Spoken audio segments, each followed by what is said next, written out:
और वह पुस्तक गुम जाए। गुम जाए से तात्पर्य वो आपके सामने ना हो, तब जाकर के आपको लगेगा यार हमारी इतनी अच्छी पुस्तक थी, इतना अच्छा हमने कवर उसका किया था, इतना उसमें हमने कुछ शॉर्ट में सीस पेंसिल से लिखा था जो आपके लिए कैसा था, काम आने वाला। लेकिन जब वो चीज नहीं है तब उसका महत्व मालूम चला। ऐसे ही जिस विद्यार्थी को भी किसी अच्छी स्थिति में जाना, अच्छी स्थिति क्या कहलाती है? जीवन में सुखी रहना। सबसे बड़ी स्थिति क्या कहलाती? जीवन में सुखी रहना। और सुखी व्यक्ति कैसे होता है बेटा? अपनी आदतों से। अरे वाह, अपनी आदतों से व्यक्ति सुखी होता, अपनी आदतों से दुखी। यदि हमारी आदत अच्छी है, अच्छी आदत क्या कहलाती? जैसे सबसे पहले तो हम अच्छा सोचें। जैसे ये बिटिया सामने, इसकी बहुत सारी अच्छाई हमें पता है, या इसकी बहुत सारी अच्छाई पता है, सभी की अच्छाई पता है, लेकिन जैसे वो सामने आए तो वो अच्छाई हमें अंदर से एहसास होना चाहिए। जब अंदर से एहसास होगा तो हमें प्रेम आएगा, स्नेह आएगा, अपनत्व आएगा। तो जैसे प्रेम स्नेह अपनत्व आता है तो पॉजिटिव एनर्जी मिलती है हमें अंदर स्वयं को भी और सामने वाले को। लेकिन वो चीज हमारी नजरिया पहले ही होना चाहिए। और नजरिया अच्छा कैसे होगा? जैसे एक उदाहरण सुनाएंगे तो आपको स्पष्ट हो जाएगा। आपके घर में कोई मेहमान आने वाले हैं, गेस्ट आने वाले हैं, तो मतलब सर्वेंट नहीं है, नौकर नहीं है आपके यहाँ, या नौकर छुट्टी पे गया है। जरूरी नहीं बेटा घर में नौकर है तभी वो घर माना जाता। घर में नौकर नहीं हो तब भी घर माना जाता, भावनाओं से माना जाता। अच्छे देशों में, बड़े देशों में, अपना भी देश अच्छा है, सारे देश अच्छे हैं, हमारी सोच अच्छी होना चाहिए, लेकिन नौकर रखना कमजोरी मानी जाती। मजबूरी में लोगों को नौकर रखना पड़ता, अपना काम स्वयं करना। लेकिन जब परिस्थितियां ऐसी हों कि नहीं कर पा रही हैं तब नौकर रखना उचित। नौकर तो बेटा शब्द होना ही चाहिए, सेवक शब्द आता है, लेकिन सेवक बहुत हृदय को छू लेने वाला शब्द है, लेकिन उसको हम नौकर शब्द दे देते हैं तो हमें अच्छा नहीं लगता। बेटा जो झाड़ू लगाता ना वो कलेक्टर से कम नहीं है, डॉक्टर से कम नहीं है। जिस दिन वो 4 दिन झाड़ू लगाने नहीं आए ना, उस दिन समझ में आएगा कि उसका कितना महत्व है।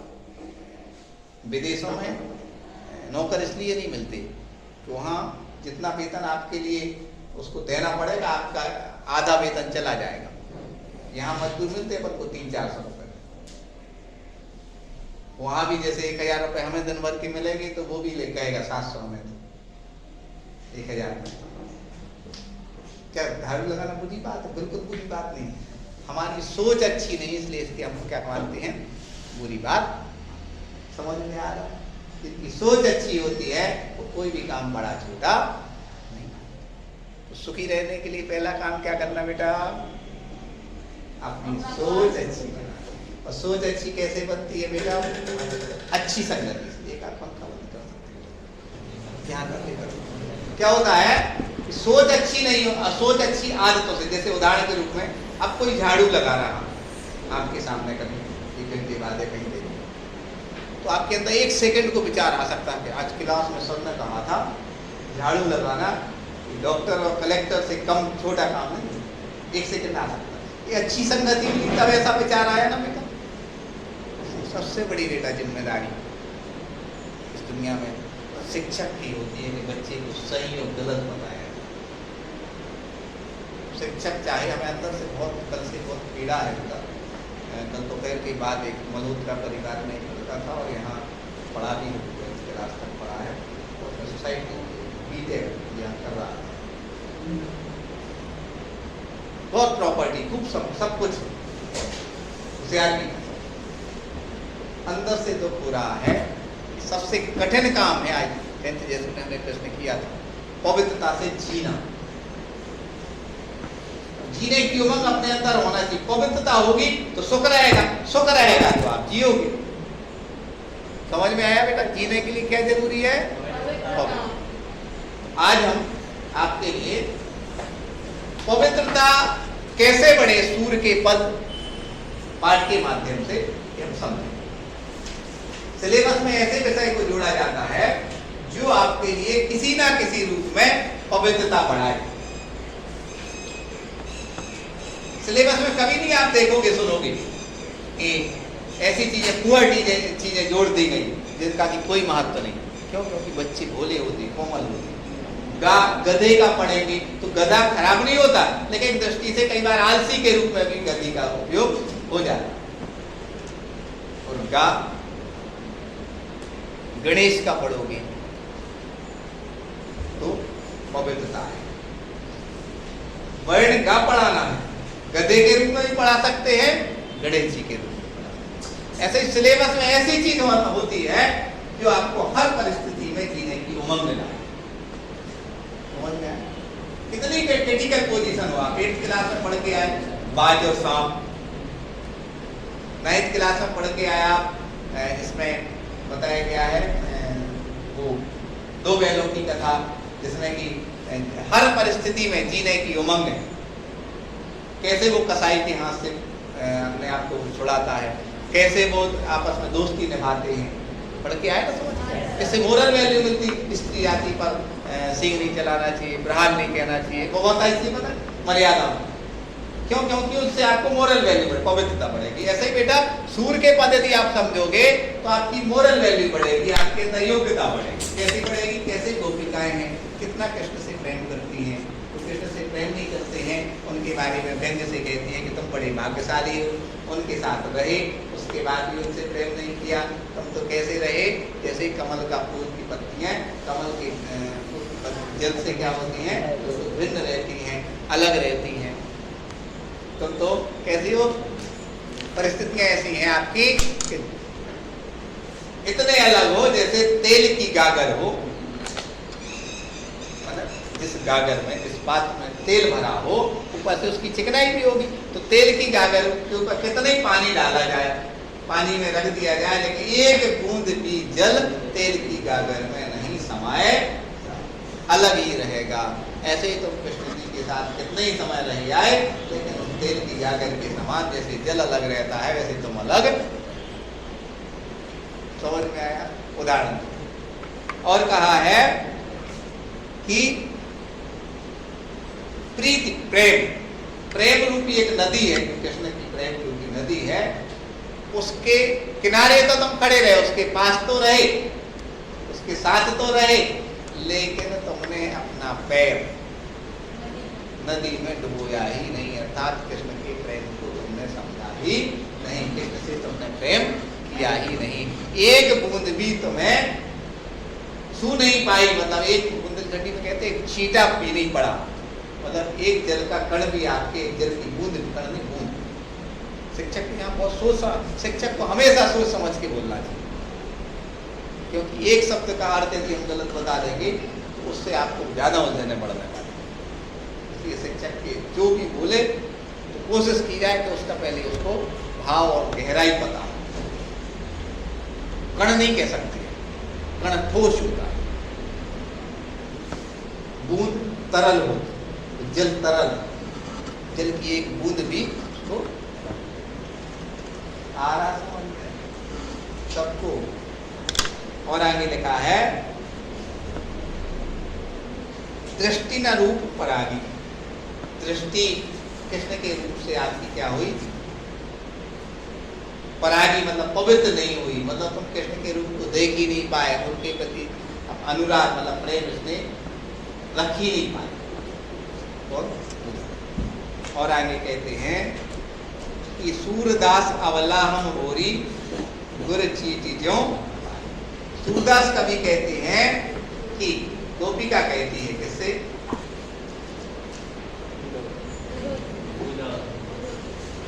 उद्धव से, कि मैं तो अबला थी। अबला का अर्थ है निर्बल होना। अबला का अर्थ क्या है? निर्बल होना, असहाय। अबला का अर्थ बेटा क्या है? निर्बल होना, असहाय होना। तो हम तो निर्बल और असहाय थे और भोले भी थे। भोले मतलब दुनियादारी नहीं। जैसे 3 छात्राएं हमारे पास आई और एक कहे सर ऐसा नहीं, ऐसा नहीं, बहुत सारी बातें करी और लोगों को शांति मिली, और दूसरी कुछ नहीं बोले और शांति खड़ी, और तीसरी जो है बोल भी नहीं रही है, कुछ समझ भी नहीं। 3 में हमारे प्रति सहानुभूति तीनों के प्रति रहेगी, शिक्षक है, लेकिन अधिक सहानुभूति उसके प्रति रहेगी जो सही चीज समझ नहीं पा रहे। शांत तो रहो, जो कुछ समझ ही नहीं रही उससे कहेंगे समझने की कोशिश करो। उनको शांत सौम्य खड़ी है, वो बहुत ही योग्य है, उसे सब समझ भी है, लेकिन वो सर कुछ बताए तो उसका हम जवाब देंगे कि सर ने कुछ पूछा ही नहीं है, तो एक बुद्धिमान है। दूसरी बुंदेलखंडी में कहेंगे बिल्कुल कम बुद्धि की है। और तीसरी क्या है? भोली भी है, सच्ची भी है, योग्य भी, बस चतुराई नहीं दिख रही। चतुराई नहीं दिख रही मतलब प्रदर्शन नहीं। तो गोपिका के अंदर चतुराई नहीं, प्रदर्शन नहीं है, भोलापन। ठीक है, इसलिए वह कहती है कि हम चतुर होते तो उद्धव तुम्हारे जैसे होते। तो कृष्ण के साथ रह के भी तुमने कृष्ण से प्रेम नहीं किया, क्यों? क्योंकि तुम्हें लगता है कि प्रेम से हैरानी बढ़ेगी। हम समझ रहे हैं हैरानी तो बढ़ रही है, योग में है ना, लेकिन तुम समझते थे, इसलिए तुम विद्वान होने के कारण कृष्ण के पास रह करके भी तुम कृष्ण से दूर रहे। हम भोले थे, इसलिए हम कृष्ण से जुड़े। आया समझ? और आगे कहते हैं कि जैसे गुड़ होता है, एक मीठा पदार्थ होता है गुड़, तो गुड़ को देख करके गुड़ की सुगंध से या गुड़ की स्थिति से चींटी उसी तरह भागती है और जाकर के उसमें जुड़ जाती, अपने आप को समाहित कर देती। तो हमारी स्थिति उस चींटी के समान है, जो गुड़ में जाकर के क्या हो गई है? जुड़ गई है, लग गई है, चिपक गई है, अपने आप को पूर्णतः समर्पित किए हुए कृष्ण रूपी मिठास मधुर। हम उस चींटी के समान। पागी शब्द एक प्रकार का ऐसा शब्द जो समझाने के लिए, जैसे मूंगफली और गुड़ इसको मिक्स कर देते हैं गरम करके, वो पागना कहलाता है। मतलब उसमें पूरे एक में एक।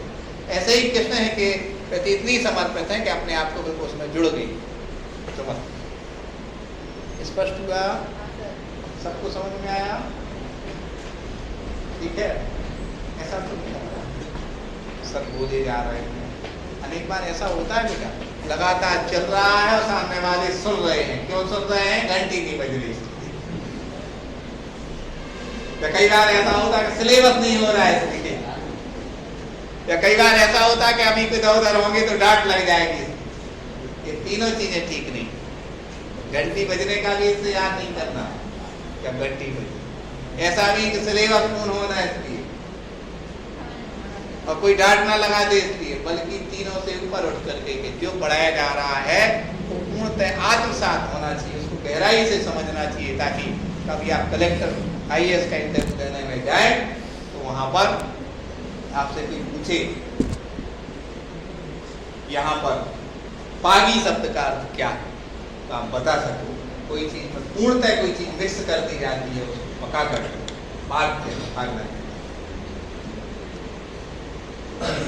आपसे कोई पूछे पुरैनी पात का अर्थ क्या है, तो आप बता सकते हैं पुरैनी न्याय फूल है, लेकिन जल से बात आई है तो वह कमल का फूल होगा, जल में जो कमल का फूल होता है, और पात का पत्ता उससे अलग होने के लिए उदाहरण दिया है। समझ में आ रहा? ठीक है, इतना विश्लेषण के साथ पढ़ना। जब हम विश्लेषण के साथ पढ़ते हैं, हमारी आदत हर चीज को विश्लेषण के साथ। सबसे ज्यादा तो आदमी अपनी बुद्धि सारी दुनिया की तरफ लगाता, अपनी तरफ नहीं लगाता। जिस दिन अपनी तरफ से बुद्धि लगाना शुरू कर देगा उस दिन व्यक्ति सुखी हो जाएगा। सुख और दुख अपने पास है। गाड़ी कितनी अच्छी गिरी खड़ी कर, क्या नाम बेटा?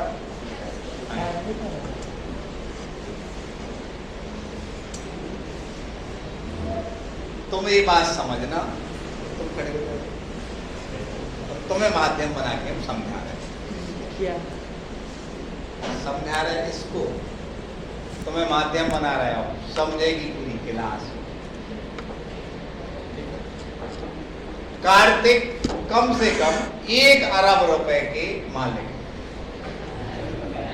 अभी हंसी आ रही, 1 अरब रुपए। देखो, एक बार इसका लीवर खराब हो जाए तो 70 लाख रुपए लगते हैं। किडनी खराब हो जाए तो 15-20 लाख रुपए लगते हैं। मतलब और लगाने बहुत सारी योजना, मतलब 1 करोड़ रुपए का एक अंग है शरीर। और कितने अंग हैं शरीर? 100 तो मान के चल रहा है, हजारों हैं, कोई शिकायत कितनी चाहिए। 1 अरब से ज्यादा की कीमत है शरीर की कितनी। और कई बार क्या होता है, अपने पास 10,000 रुपए नहीं हो, 1 लाख रुपए नहीं हो, एक बहुत बड़ा मकान नहीं हो, गाड़ी नहीं हो, या क्लास में रैंक नहीं लगे, या पीछे पड़ जाते हैं तो टेंशन आता। इस अनमोल शरीर अपने पास है, इसका महत्व समझो और इसका सदुपयोग करो तो सारी चीजें पीछे दौड़ेगी। टेंशन का तो काम ही नहीं है, आज सबने क्लास में बता दिया, टेंशन लेने का जिंदगी में काम नहीं। इसलिए तो जब तुम स्पीड से गाड़ी चलाते स्कूटी, पापा को ये सब धक करता, मम्मी को ये अनमोल अरबों रुपए का शरीर मैं काटते तो कैसे थोड़ी सी गलती हो जाएगी, कष्ट होगा, पैसा लगेगा, और पैसा कष्ट हो उसके बाद जो हैरानी बढ़ जाएगी, कितना समय बर्बाद होगा। जैसे कोई स्पीड से गाड़ी चलाता ना, तो उसके लिए हम बता दे रहे हैं। जैसे कोई व्यक्ति सागर पहुंचना 1 घंटे, और अपने आप को बहुत वीआईपी एक्सपर्ट, वीआईपी लोग ऐसा नहीं करते। वीआईपी लोग तो बहुत समझदार है, लेकिन सामान्य लोग रहते हैं 1 घंटे में हम ऐसी गाड़ी चलाएंगे 40 मिनट में खड़े हो जाएंगे। ठीक है भैया, 40 मिनट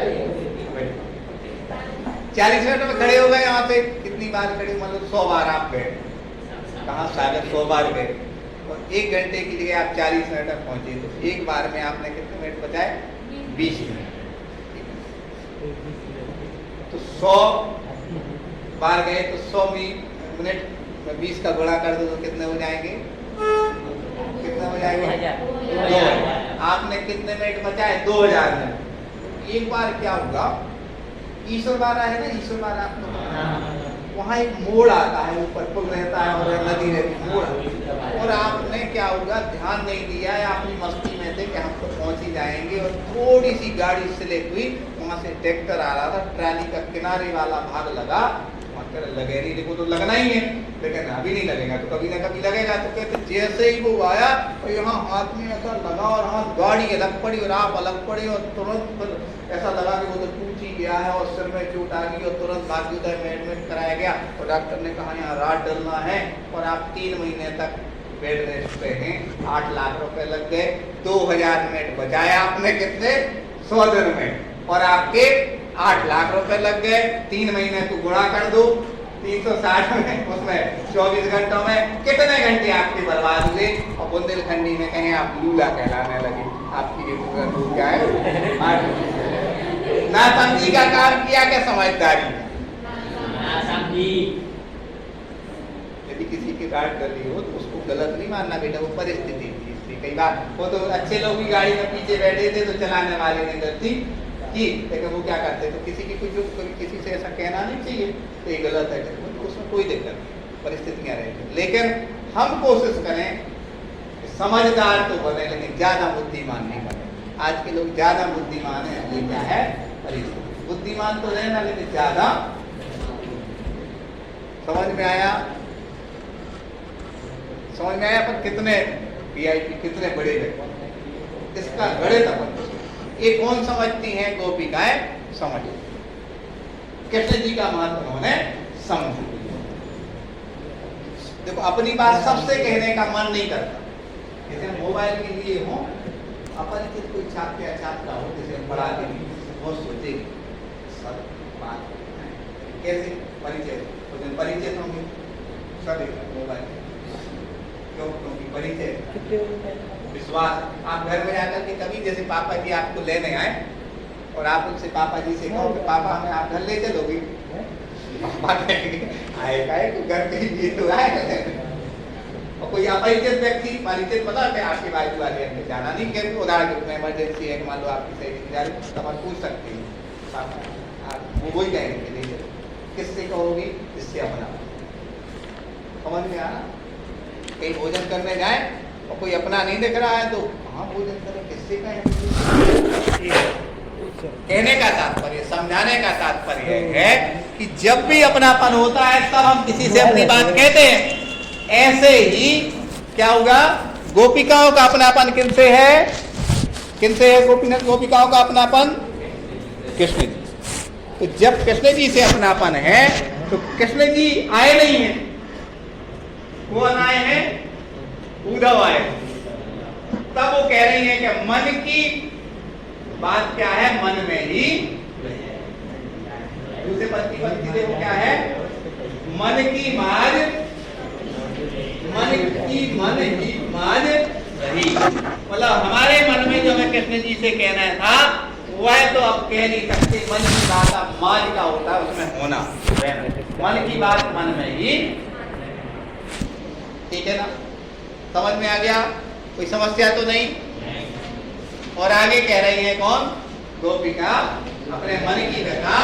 क्या हम किससे कहें? कृष्ण जी तो आए नहीं, अब कृष्ण जी नहीं आए हैं तो क्या करें? अपनी बात हम किससे कहें? तो अगली पंक्ति में कहा जा रहा है कि कहिए जाई फोन पे उठो। अब किसी से हम अपनी बात कहते बनती नहीं, उद्धव से भी कहते होंगे वह बात हम सकुचा रहे हैं। क्यों? क्योंकि तो ज्ञानी है। जैसे अभी आप पहली क्लास में हैं, प्रैक्टिकल लेने आए, प्रैक्टिकल जानते हैं जो एक्सटर्नल आते हैं बाहर से, इंटरनल होते हैं अंदर के। इंटरनल से तो आप परिचित हैं, एक्सटर्नल से आप परिचित नहीं है। आपके लिए कोई कष्ट है तो आप इंटरनल से कहोगे कि एक्सटर्नल से? बाहर से आए व्यक्ति से कहोगे कि आपके घर की, आप घर पर परिवार से मैडम उससे कहोगे, सर अपने मैडम या सर से कहो। क्यों? क्योंकि विश्वास है कि उसकी समस्या का हल होगा। ऐसे ही कृष्ण जी से बात कहना थी, अब वो आए नहीं तो अपनी बात किससे कहें? उद्धव से ये बात कहती मुझे बनती। ठीक है, कोई समस्या तो नहीं? अब आगे कौन कहती है? गोपिका कहती है कि हम सब कुछ सह रहे थे। क्या सह रहे थे? कष्ट। कौन सा कष्ट? कृष्ण के वियोग का कष्ट। वियोग में भी कष्ट होता है, मानसिक रूप से वो तनाव रहता है, अपना व्यक्ति अपनी रहता है, शारीरिक रूप से भी तनाव रहता है, समय पे भोजन नहीं करेंगे, नींद नहीं, बहुत सारे। तो तन और मन का कष्ट हम सहन कर रही थी। इस आधार पर अवधि, अवधि का अर्थ होता समय, आस मतलब आशा थी, उम्मीद थी क्या कि कृष्ण जी आएंगे। तो वह आशा और उम्मीद क्या है? बेस थी, आधार थी सारे कष्टों को सहन करने का। उम्मीद थी, आशा थी कि कृष्ण जी आएंगे। तो उस उम्मीद रूपी आशा या बेस को हम मान करके क्या है, सारे कष्ट को, शरीर और मन की कष्ट को क्या कर रहे थे? सहन कर रहे थे कि वो जब आएंगे तो हमारे सारे कष्ट दूर हो जाएंगे। जैसे आप बहुत तेज माँ रसोई में भोजन तैयार करें, अब आपको उम्मीद है 10 मिनट में माँ भोजन तैयार कर देगी और बुलाएंगे। कुकर की सीटी बजने वाली है, लगा कि अब तैयार हो रहा है, उम्मीद है। और जब कोई आपसे कह दे कि कुकर में तो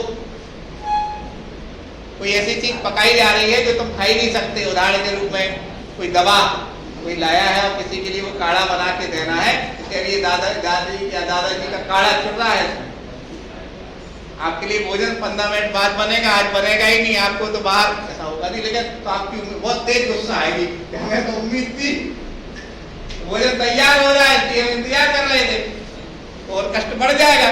ऐसे ही गोपिका को उम्मीद थी इस बात की कि कृष्ण जी आएंगे, अपनी बात हम कहेंगे, लेकिन उसी उम्मीद के कारण तो क्या होगा, अभी तक हम सब कष्ट सह रहे। अब वह उम्मीद रूपी जो बेस था, आधार था, उसके कारण वे सब सहन कर रहे थे, लेकिन वह सह नहीं पा रही। क्यों नहीं सह पा रही? आगे लिखा है कि अब इन जोग संदेशनी सुनी सुनी बिरहती बिरह नहीं। और जैसे ही मालूम चला ये काड़ा चल रहा है और तेज गुस्सा आ गई। हम तो ये समझ रहे थे कि हमारा दाल चावल बन रहा है इसमें, और समझ में आ रहा है ये काड़ा चल रहा है, तो उस काड़े को जैसे ही शब्द पड़ा और गुस्सा।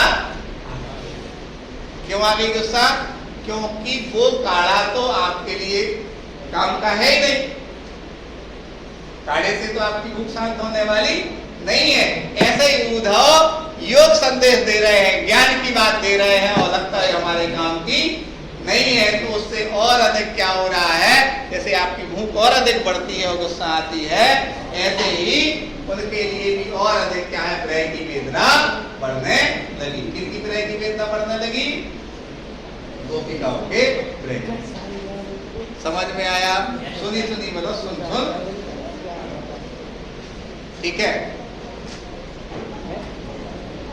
कितने अरब रुपए का आपका शरीर है, एक शांत रहना सीखे, शरीर का मेंटेनेंस करना सीखे। कोई 10-20 लाख रुपए की गाड़ी लाता है तो क्या ये खबर इसका ठीक से करो, इधर पत्थर नहीं लग जाए, कांच टूट जाएगा, अच्छे आराम से चलाना, सब कितनी बातें करते। कोई क्रैच आ जाए तो कितना टेंशन रहता है कि अभी क्रैच आ गया, अभी नई गाड़ी आएगी। ऐसे ही बेटा तुम्हें थोड़ी सी चोट लग जाती तो मम्मी पापा के हृदय से कुछ ऐसा लगता है कि क्या करें ऐसा।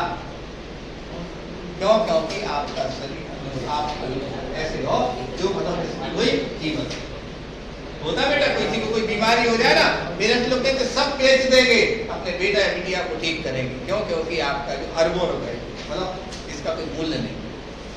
सुन रहे? पर तो ये अच्छे समझ में आया? ऐसे ही यहाँ कृष्ण की कीमत किसको पता है? गोपिका को मालूम। अब कृष्ण जी की जगह उद्धव ने ज्ञान संदेश की बात कर दी तो उससे उनकी प्रय वेदना बढ़ने। और क्या हो रहा है आगे? कहते हैं कि चाहती होती गुहार ही जिहई से उतते धार बही। अब जिस तरफ से ऐसी चाह थी, मथुरा तरफ से कौन आ रहे थे? कृष्ण जी को आना चाहिए था, या कृष्ण के माध्यम से उन्हें प्रेम की चाह थी, प्रेम स्नेह अपना तो मिलेगा। अब कृष्ण जी तो आए नहीं, उनका कृष्ण जी का आगमन हुआ नहीं, और वहां से क्या हो गई? योग संदेश ज्ञान की धार बही।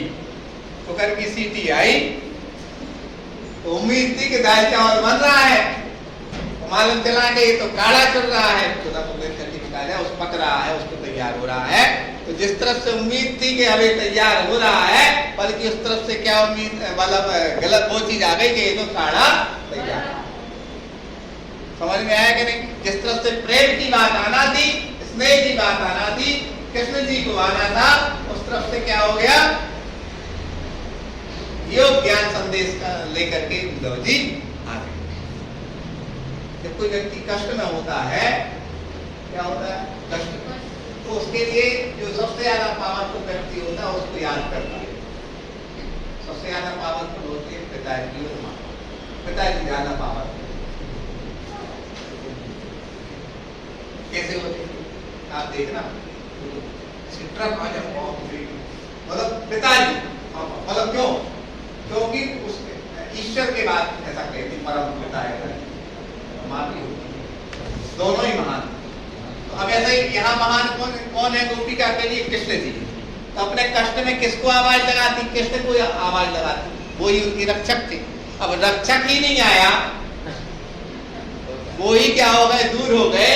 तो उस समय उनका कष्ट बढ़ने लगा। किसका कष्ट बढ़ने लगा? गोपिका का। जिस समय से उम्मीद थी जो रक्षा करने के लिए रक्षक रूप में आना थे, वो नहीं आए, बल्कि उद्धव आ गए। तो उनसे अब क्या उम्मीद आया? समझ में? आखिरी में है कि सूरदास अब धीर धर ही क्यों? सूरदास कवि कहते हैं कि अब गोपिका कहती है किससे? उद्धव से अपनी परिस्थितियां बता के कि अब मैं धैर्य कैसे धारण। इस उदाहरण के रूप में ऐसा कभी होगा नहीं। मान लो अन्वेषा को हम 3 साल से पढ़ा एग्जाम, अन्वेषा को हम उनको देखे ही नहीं, बोले ही नहीं, और कभी स्टेशन पे ही देखे हैं कि पापा के साथ मम्मी के साथ होते हम गए गुड मॉर्निंग या गुड आफ्टरनून और हम ध्यान ही नहीं थे, जवाब ही नहीं थे। थोड़ा सा मन में लगेगा, लगेगा, क्योंकि मर्यादा तो यह है कि उन्होंने गुड मॉर्निंग कहा तो हमें करना चाहिए। जो व्यक्ति जो सामने वाला दे उसके प्रति मन वो चीज उन्हें प्राप्त होना चाहिए, मर्यादा है। और एक लगातार एक बार नहीं 10 बार ऐसा हो जाए हम ध्यान ही नहीं दें तो हमने मर्यादा तोड़ी। तो जहां मर्यादा टूट गई वहां प्रेम इसलिए रहेगा नहीं, सम्मान रहेगा नहीं। कृष्ण जी से प्रेम किया किसने? प्रेम के बदले कृष्ण जी को प्रेम वापस करना चाहिए कि नहीं करना चाहिए, प्रेम की बात देना चाहिए कि नहीं देना चाहिए, और तुमने भेज दिया योग संदेश, ज्ञान संदेश, प्रवचन। अब क्या करें? मर्यादा टूट गई। तो क्या कह रही है, तुमने प्रेम की मर्यादा रखी नहीं, प्रेम के बदले तुमने प्रेम दिया ही नहीं, अब हम धैर्य कैसे धारण करेंगे? आ रहा समझ? प्रेम इस पगलियाई का नाम नहीं है जो संसार में चलता है बेटा, ये पागलपन है, जहर है, आदमी को मारता है। प्रेम होता है बहुत उत्कृष्ट जो आदमी को ऊंचाई प्रदान करता है। प्रेम क्या कहलाता है? ऊंचाई प्रदान कहलाता है प्रेम। ये प्रेम नहीं कहलाता जो संसार में चलता है, वो मोबाइल में चलने लगा है। लड़का समझदार है तो लड़की की अच्छी पिटाई कर देगा कि भाई पीछे पड़ी, लड़की समझदार है तो लड़का पिटाई कर देगा। लड़की पिटाई करती है निश्चित, तो लड़की अच्छी, अभी हम एक वीडियो देख रहे हैं कि अच्छी सैलरी तो ताकि इतनी मारते ही गाड़ी खड़ेगा, थानेदार की कह रहा है कि इसको एक दिन बंद रखेंगे, बड़ी बाप का लड़का है, इसको हम समझाएंगे कि कॉलेज कैसे है। ये प्रेम नहीं, पागलपन है। प्रेम में तो सम्मान मिलता है, प्रेम में अपमान थोड़ी होता। कृष्ण बहुत महान व्यक्ति थे, उनसे गोपिकाओं ने प्रेम किया, इसलिए वो हम बहुत बुरे लग रहे होंगे बच्चों, आप लोगों की ये उम्र है, लेकिन हम सही चीज बताएंगे आपको समझ में आएगी कि नहीं। आप सबने क्लास में कहा था कोई साथ नहीं देता बेटा, पर अपन सही भी हैं बेटा, तो भी अपन को ध्यान रखना चाहिए कि कोई गलत सोचने का किसी को अवसर नहीं मिले। कई बार नहीं कहने लगते, जैसे रोड पर कोई खड़े दो गलत समझेंगे लोग, ये लोग सबसे कहते क्यों? क्योंकि समाज बेटा हमेशा चरित्र को महत्व देती है। आप चरित्र में हैं तो अपन को नियमों का पालन करना। कृष्ण जी ने यहाँ थोड़ी सी गलती कर दी, नियम का पालन तो किया लेकिन थोड़ा सा उनने और गहरे ज्ञान की बात कह दी। उनने तो अच्छा किया है कृष्ण जी ने कि हम नहीं जाएंगे तो कम से कम ज्ञान योग साधना से वो सुखी रहेगी, लेकिन वो दवा उनके लिए अच्छी नहीं लग रही है। तो दवा अच्छी नहीं लग रही, क्यों नहीं लग रही है? क्योंकि वह प्रेम में इतनी ज्यादा तल्लीन है, इतनी ज्यादा अपने आप को समर्पित किए हुए हैं, उसमें डूबी हुई हैं। दूसरी बात तो समझ में आती ही, हम आप लोगों से कहते हैं प्रेम तो करना चाहिए, लेकिन अपनी माँ से प्रेम, अपने पिता से प्रेम, वो सच्चे अर्थों में। और ये प्रेम होता ना, ये तो पागलपन है। पागलपन कब समझ में आता है? थोड़ी सामान्य लॉजिक से आपको बात कर रहे हैं, ध्यान से सुनो। माँ ने जिस परिस्थिति में तुम्हें पाल पोस के बड़ा किया, लगभग 15 साल, 20 साल, 25 साल का प्रेम एक तरफ, और 6 महीने से कोई परिचित है उसका प्रेम एक तरफ। बताओ, 1 साल से परिचित व्यक्ति से तुम्हारा सही प्रेम माना जाएगा कि 25 साल से जो समर्पित है उसके प्रति तुम्हारा प्रेम? 25 साल। आप देखना माँ बाप लोग बहुत सख्त होते हैं, कई बार उन्हें पता है कि हमारा बेटा या बेटिया नादान है, भोली है, उसे समझ में नहीं आता क्या, इसलिए वो संभाल के। हम लोग भी थोड़ी कोशिश करते हैं आप लोगों को समझाने की। मन किसी का दूध का दला नहीं लेकर अपने आप को संभालने की कोशिश कर सकते